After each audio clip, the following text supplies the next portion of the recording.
ஒரு கிரேசியான match and அதோட முடிவில் ரோஹித் சர்மா சொல்கிறாரு இல்லை நாங்கள் சேஸ் பண்ணியிருக்கணும், சரித் அசலங்கா சொல்கிறாரு இல்லை நாங்கள் சீக்கிரமே ஆல் அவுட் ஆகியிருக்கணும்னு. But at the end of the day அந்த டைங்கிறது ஒரு நியாயமான ரிசல்ட் அப்படின்னு நம்ம சொல்ல முடியும்னு நினைக்கிறேன். ஏன்னா இந்தியாவோட 10வது டை தாங்க இது ஓவரால் ஓடிஐ கிரிக்கெட்டில். அண்ட் ஸ்ரீலங்காவுக்கு எதிராக இது 2வது டை. 2012 ஒரு முறை நடந்திருக்கு, அதுக்கப்புறம் இங்கே நடந்ததை பார்த்தோம். ஏஷியா கப்பில் துனித் வெலலாகே டார்மெண்ட் பண்ணார் இந்தியாவை. அவர் மேன் ஆஃப் த மேட்சாக இருந்தார். இன்றைக்கும் அவர் தான் மேன் ஆஃப் த மேட்ச். ஏன்னா வெலலாகேவை வந்து கருணாரத்னேக்கு பதிலாக எடுத்தாங்க, ஒரு எக்ஸ்ட்ரா ஸ்பின்னிங் ஆப்ஷன் இருக்கட்டும்னு. ஏன்னா முதல்ல டாஸ் ஜெயிச்சு நாங்கள் பேட் பண்ணுறோன்னு சொன்னார் அசலங்கா. பத்தும் நிசாங்கா இன்ஃபேக்ட் ஓடிஐ கிரிக்கெட்டில் இந்த ஆண்டு லீடிங் ரன் கெட்டர், 500க்கு மேற்பட்ட ரன்கள் அடித்தார். இன்றைக்கி அவர் அடித்த அரை சதத்தையும் சேர்த்து பார்க்கும்போது, ஸோ அவர் ஒரு பக்கம் நல்லா ஆடும்போது மறுபக்கம் பேட்டர்ஸ் கொஞ்சம் கஷ்டப்பட்டுட்டு இருந்தாங்க. பிச்சு கொஞ்சம் ஸ்லோவாக இருந்தது, பால் அவ்வளோவா பேட்டுக்கு வரல. லியனாகேவோட டிஸ்மிஸல் அக்ஷர் பட்டேலுக்கு எதிராக, அதுவே உங்களுக்கு வந்து ஒரு in fact Samarawickrama I beg your pardon, அவரோட டிஸ்மிஸல் வந்து உங்களுக்கு கதை சொல்லும் பிச் எப்படி இருந்தது அப்படின்னு. ஸோ ஒரு பக்கம் நிசாங்கா நல்லா ஆட, மறுபக்கம் அக்ஷர் பட்டேல், குல்தீப் யாதவ் பிரமாதமாக போலிங் போட்டுட்ருக்காங்க. ஸோ பெரிய பதில்கள் இல்லாத நிலையில், கேப்டன் அசலங்காவும் சரியாக ஆடாத நிலையில் அங்கே ஆபத் பாந்தவனாக வந்தார் இந்த 21 வயது இளைஞர். அண்ட் துனித் வெல்லலாகே என்ன செய்கிறாரு, லோவர் மிடில் ஆர்டரில் அப்போ லைட்ஸும் வர ஆரம்பித்தக்கப்புறம் கொஞ்சம் குவிக்கராக ஆரம்பிச்சது, அதை நல்லா பயன்படுத்திக்கிட்டார்.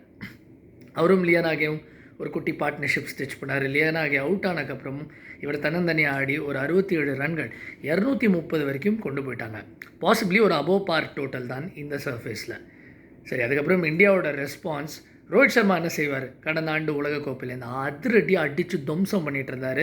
அண்ட் அவர் இருக்கிற வரைக்கும் இந்தியாவுக்கு வெற்றி உறுதிங்கிற மாதிரி தான் இருந்தது. 75 ரன் ஓப்பனிங் ஸ்டாண்ட். பட் அதுக்கப்புறம் சரமாரியாக விக்கெட்லாம் விழ ஆரம்பிச்சது. சுப்மன் கில் அவுட் ஆனார், பின்னாடி ரோஹித்தும் அவுட் ஆனார்.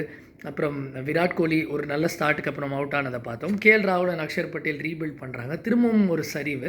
அண்ட் ஒரு கொலாப்ஸ் ஆகிற நிலைமையில் சிவம் தூபே ஒரு சூப்பர் கேமியோ ஆடி 1 ரன் தான் இருக்குது, 2 ஓவருக்கு மேலே இருக்குது. சரிங்களா, இங்கே ஒரு ரன், ஒரு சிங்கிள், ஒரு புஷ் பண்ணி அடித்தா மேட்ச் முடிஞ்சதுங்கிற நிலையில் சிவம் தூபே அசலங்கா போலிங்கில் அவுட் ஆகிறார். எஸ், அதுக்கு அடுத்த பால் ஒரே ஒரு விக்கெட்.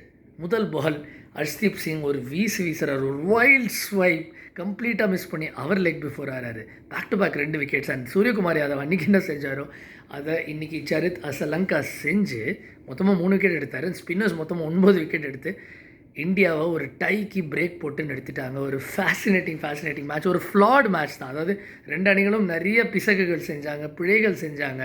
அண்ட் 2 அணிகளோட தலைவர்களும் அதனால தான் வந்து இறுதியில் இல்லைங்க நாங்கள் ஜெயிச்சிருக்கணும் அப்படின்னு சொல்கிறதுக்கு காரணமே அதுதான். அண்ட் இன்ஃபேக்ட் ஸ்ரீலங்கா கேப்டன் அசலங்காவாகட்டும் அண்ட் வெல்லலாகேவாகட்டும் அவங்க சொன்ன விஷயம் அதுதான். சேஸ் பண்ணும்போது பேட்டுக்கு பால் இன்ஃபேக்ட் பேட்டுக்கு நல்ல வேகமாக வந்துட்டு இருந்துச்சு அப்படின்னு. பட் இதே அசலங்கா தான் டாஸ் போடும்போது இல்லை பிச் கொஞ்சம் ஸ்லோ ஆகலாம்ங்கிற மாதிரி அனுமானித்து தான் நாங்கள் முதல்ல பேட் பண்ணுறோம், ஸ்கோர் போர்ட் ப்ரெஷர் க்ரியேட் பண்ணுறோம் அப்படின்னு சொன்னாங்க. பட் எது எப்படியோ இந்த சீரீஸ்க்கு ஒரு சூப்பரான ஒரு துவக்கம் கிடச்சிருக்கு. அண்ட் நிறையா பேச போகிறோம், நிறையா காமெண்ட்ரிலையும் வந்து பேசினதில் பெரிய மகிழ்ச்சி. அண்ட் தொடர்ந்து நீங்களும் உங்கள் ஃபீட்பேக்கை வழங்கிட்டு இருங்க. எந்த மாதிரி வீடியோஸ் பண்ணலாங்கிறதும் காமெண்ட் செக்ஷனில் பதிவு பண்ணுங்கள். See you soon.